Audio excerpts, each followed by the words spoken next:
Good day mga idol! Gusto nyo bang bumili sa karera kahit same effort lang yung gagawin nyo? Meron ba kayong rider na gusto nyong matalo pero hindi nyo alam kung paano? Well, panoorin nyo to mga idol at baka sakaling makatulong ako. Kapag gravel racer ka man, road racer, mountain biker, or kahit runner, meron akong sikretong ituturo sa inyo. So tara, let's go mga idol!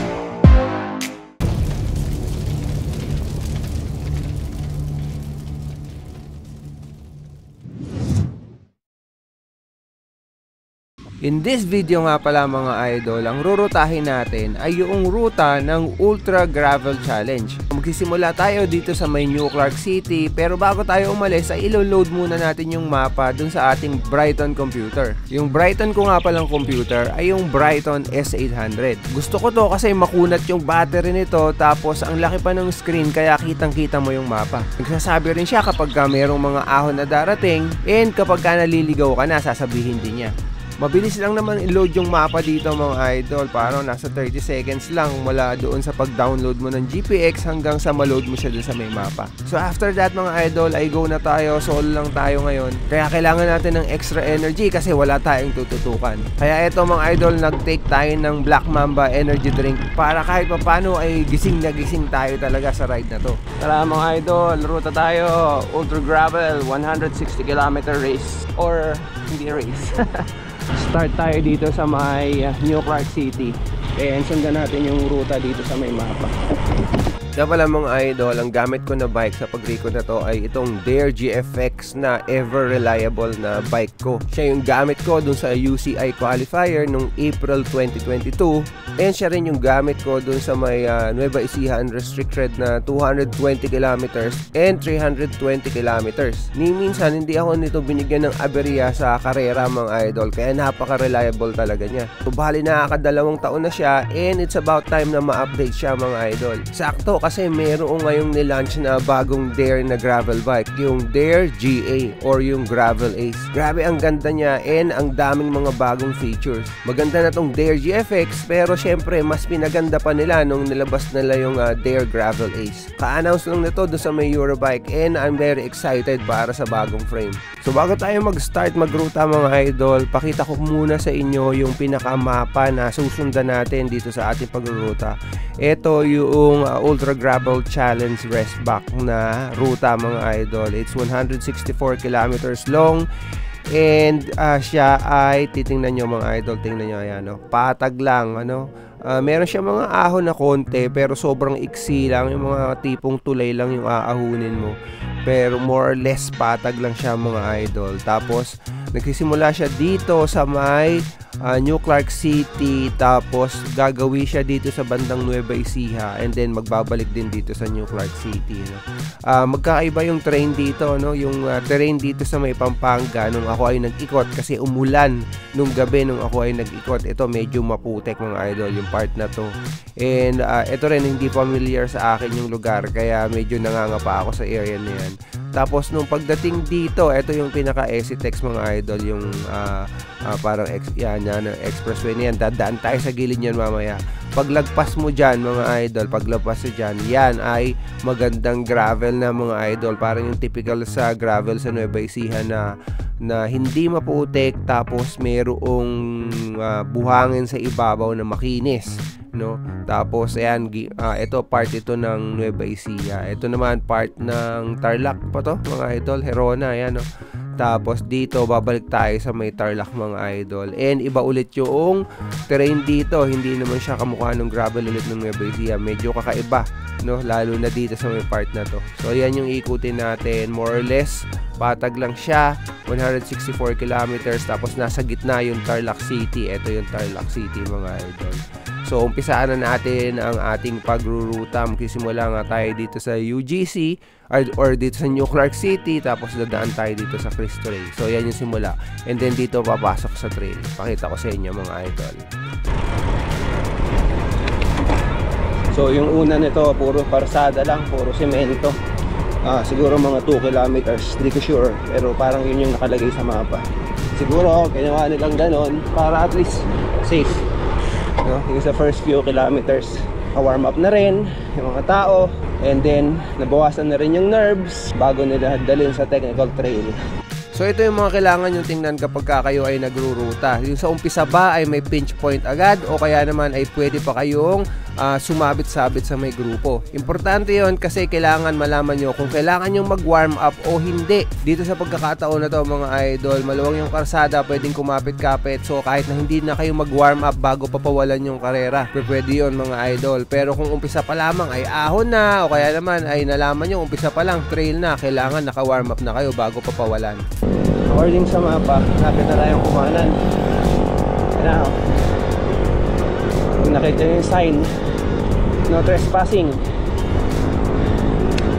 So dito mga idol, pagpasok nyo naman sa trail ay tingnan ninyo kung mayroong maliit na daan lang o maluwang pa rin yung karsada. Kailangan nyo obserbahan yan kasi malamang yung iba dyan ng mga riders dito titira or dito magta-try na mag-breakaway. At least pag nakita nyo na maluwang mga idol ay pwede nyong try na humabol, hindi kayo masyadong maharang ng ibang mga riders. Ang problema pagka kasi makipot yung karsada at masyadong technical, yung ibang riders na mga nasa harapan nyo na hindi masyadong magaling sa mga ganong klase ng terrain, malamang maiwanan or hindi makasunod sa mga riders na aatake sa ganitong klase ng terrain. So kayo kung sanay kayo sa ganong ruta kaso may nakaharang na mga hindi sanay sa harapan ninyo, patay na mga idol, diba? So kung alam nyo na makipot yung daan ay magpatiuna na kayo, at least hindi kayo mahaharang ng ibang riders.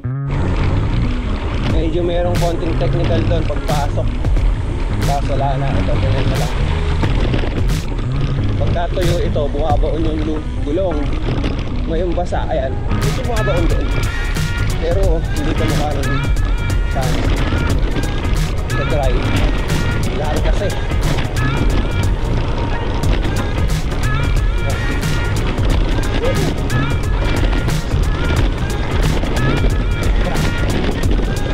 Bato.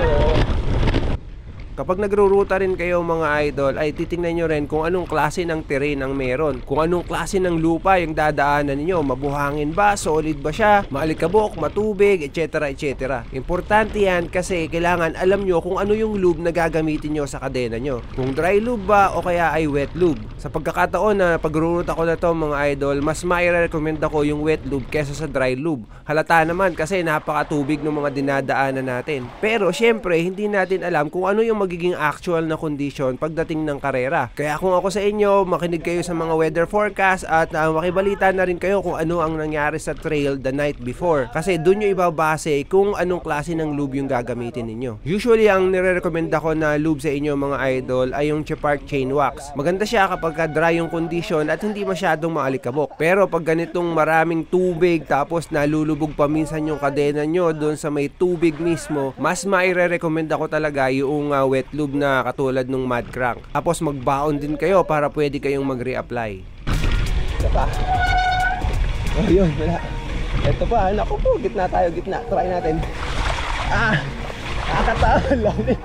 Nakakatakot kasi hindi mo alam kung ano yung nasa ilalim ng tubig. Kung mababaw ba siya o malalim. Ito pa. Dahan-dahanan tayo.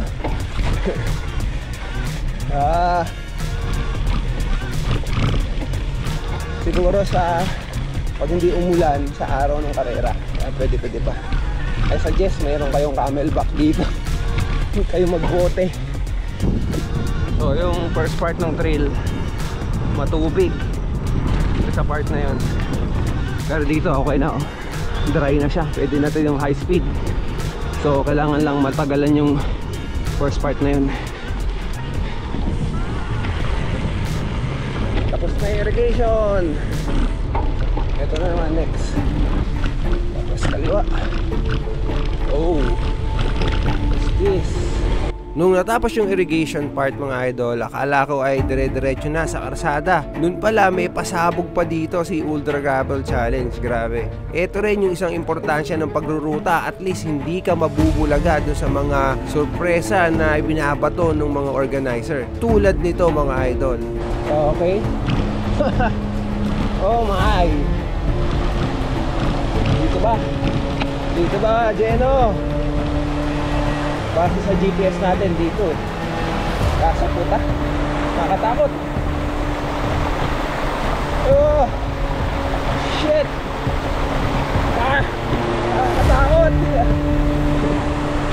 alam, baka mamaya meron sa ilalim. Dito tayo dito. Woo! Geno, ano ba to? Pinagdaan kami sa ilog. Grabe. Joy! Ganda ng ruta. May Niagara Falls pa dito. Wala pa tayo sa 1/4. Nakaka 13 kilometers. 13 kilometers pa lang. Pero dito talaga daan, no? May tricycle eh. Kala ko agad tong hanging bridge. Okay, tuloy tayo. Nga pala mga idol, umikot din ako dito ng nakamotor. Nakikita nyo yung tubig niyan, di ba? Medyo mababaw. Nung nakamotor ako ay mas mataas yung tubig. So sabi ni Geno, kapag ka daw mataas yung tubig ay malamang doon sa may hanging bridge padaanin. Sana hindi naman mga idol, kasi traffic doon for sure. So tara, tuloy natin yung biyahe mga idol. Ang gamit ko nga palang camera sa vlog ko na to mga idol ay yung bago kong camera, GoPro Hero 11 Black Mini. Parang kamukha siya nung Hero Session noon, kung natatandaan nyo pa yun, yung maliit na camera. Perfect to pagka mga ganitong karera mga idol, hindi masyadong mabigat. Tapos kung mapapansin nyo, naka-mount siya dito sa kaibang mount. Ang tawag dito ay bite mount mga idol. So isinusubo siya, pero sa araw ng karera malamang hindi ko gawin kasi baka puno ng putik. This part of the route reminds me of Nueva Ecija kasi tabi na irrigation. Ang daming ganito sa Nueva Ecija. Diretso lang. Diretso hanggang makarating tayo sa dagat. Joke. Okay, let's go. Puti, kung may slide yung ilalim ng gulong ko. Nako, grabe to. Pagka umulan sa ng karera yan, may slide yung likod ko. Diretso lang naman. Putik. Putik. Kapag nagre-recon din kayo mga idol, kailangan i-consider nyo yung equipment na gagamitin ninyo. Ang gamit ko dito ay sapatos na pang road bike mga idol, pati yung cleats nya. So ano ang kinalaman nito dito sa putikan?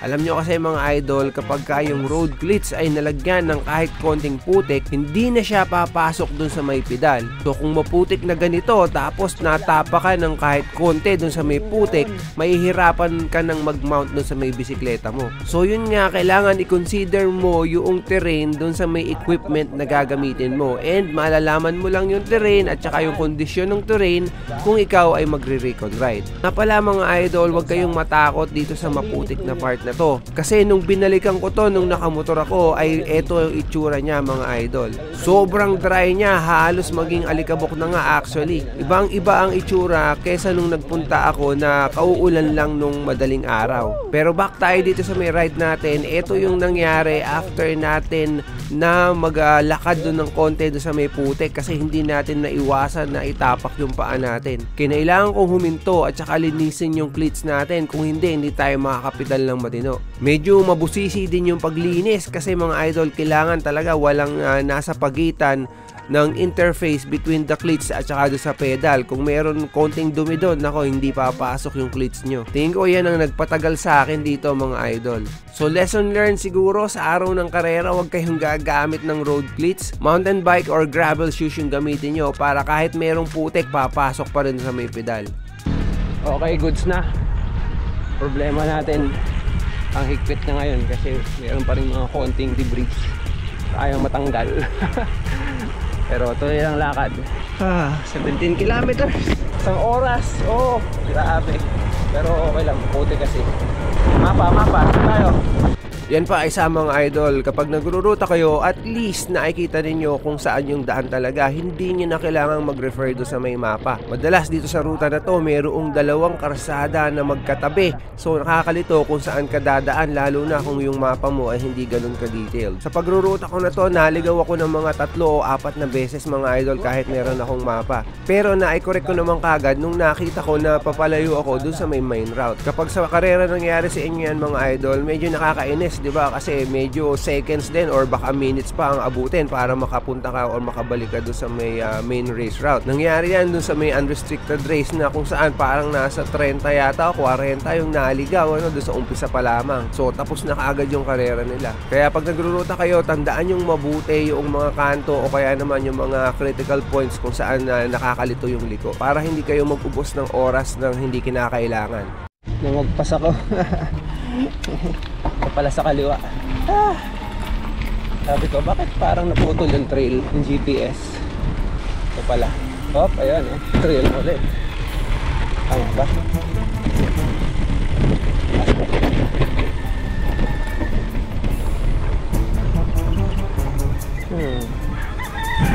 How proud, sabi ng GPS.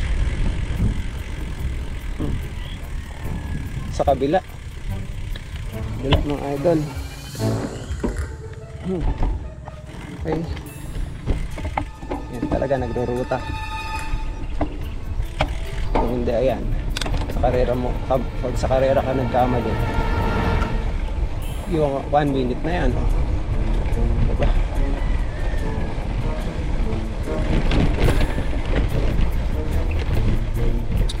Parang dun dapat ang daan. Dito, sa kabilaan na to. Dapat dyan tayo nanggaling. Hindi dun sa semento. Okay. Sa pagruruta din mga idol, makikita nyo yung mga danger spots katulad nitong mga highway crossing. Medyo madaming highway crossing yung dadaanan dito. Actually, parang halos sunod-sunod yung mga dinaanan ko na highway crossing. So, ingat lang mga idol. Lambot lang tayo sandali ng gulong. Naramdaman ko dito masyadong makaldag. Ibig sabihin maraming energy na nasasayang. Let's roll!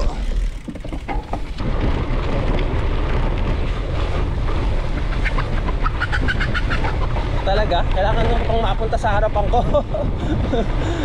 Alam, diyan ulit kayo.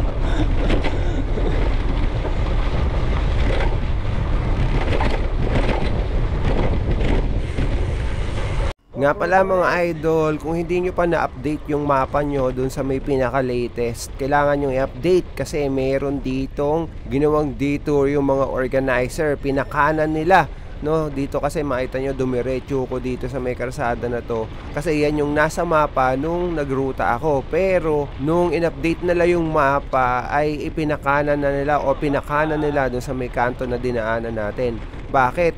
Ito yan kasi mga idol, sobrang putik nung part na to mga idol. At tingin ko kahit na hindi umulan ng ilang araw ay maputik pa rin kasi hindi masyadong naaarawan yung daan. Kaya nag-decide sila na padaanin na lang doon sa may kabilang ruta para at least maging rideable pa rin at hindi magbuhat ng bike yung mga riders. Which I think is tama naman mga idol kasi hindi naman masaya yung puro putik yung sapatos mo dahil nagbuhat ka ng bisikleta. Ako nung nagdaan dito mga idol ay pinipili ko talaga yung mga part na hindi maputik pero walang option. Kaya ang ginagawa ko dun sa pinaka gilid na gilid sa damuhan na lang ako dumadaan. Nga pala nung nakamotor ako doon na ako dumaan sa may pangalawang ruta na ginawa nilang detour. And ito yung itsura ng daan doon mga idol. So ito yung kanina na simento no, na magta-transition dun sa may lupa. Tapos ito parating na tayo dun sa may kanto. Makikita nyo medyo basa pa rin yung karsada. And dito tayo tinuro no, pakanan dito sa may puno na to. Tapos titingnan natin ngayon kung ano yung nasa may part na to. Actually yung pagruruta ko dito ng nakamotor mga idol, yan ang pinaka-purpose ko para makita ko yung kung ano yung itsura ng detour kasi wala na akong panahon para i-bike pa siya no. Kung magbabike pa kasi ko mga idol ay medyo malalas pag tayo ng todo dahil napakalayo niyan. Tapos kung magpipick up naman tayo sayang yung gasolina. Kung nakamotor yun mas matipid sa gasolina mga idol and mas malapit din. Tapos maruruta ko pa yung ibang mga ruta na hindi ko na wala na akong panahon na ikutan no mga idol, tulad sa may bandang Tarlac na side mga idol, yung sa may bandang Papinish mga idol. So ayan mga idol, nakita nyo mas okay yung karsada dito kaysa doon sa may karsada doon sa kabila kasi ito wala naman siyang masyadong putik no. Tapos medyo exposed siya sa araw kaya kung medyo umulan man ay matutuyo siya kagad. So ito kung nakikita nyo yung dinadaanan ko yan, tuyo yung dinadaanan ko na yan mga idol.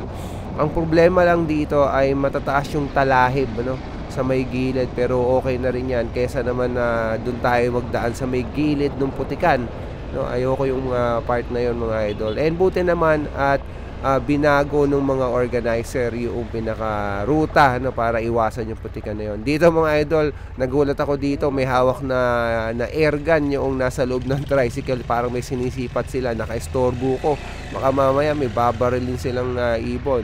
Pero on the other hand, naligtas ko yung ibon, di ba mga idol? So yan, ganyan yung itsura nung karsada dito mga idol, or nung pinaka-gravel. Yun nga, ayan, tingnan nyo yung talahib, napakataas sa may gilid. So ewan ko kung paano gagawin yan sa pagka nagkarera na, kasi kasi kumakarera, di ba, wala naman tayong mga protective gear dito, kasi naka-jacket ako, kaya hindi ko masyadong alintana yung talahib.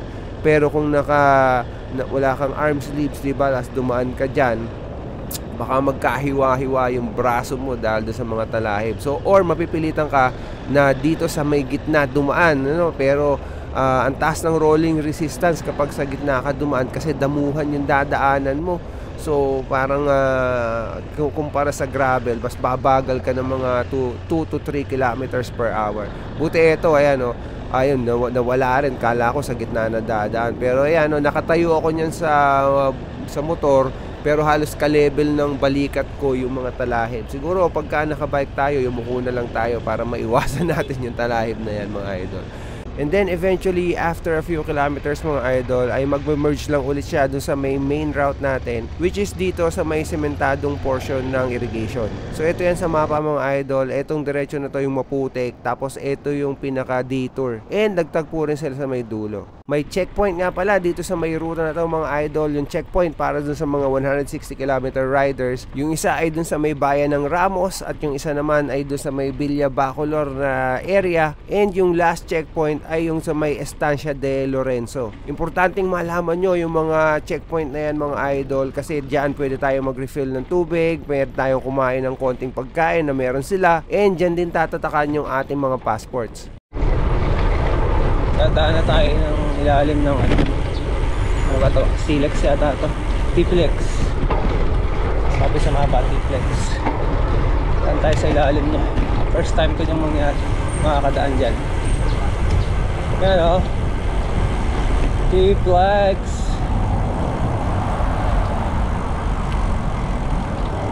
Ilalim. Ayan mga idol, nasa ilalim tayo ng idol, nadidinig niyo ba? Sa ilalim tayo ng T-Flex. Nadidinig yung mga sakyan, tulin. First time kong dumaan ng ganito, yung ilalim ng T-Flex. Pakita ko taga. Pakita kayo baba. Ay nako, pangit na ng tunog ng kadena natin.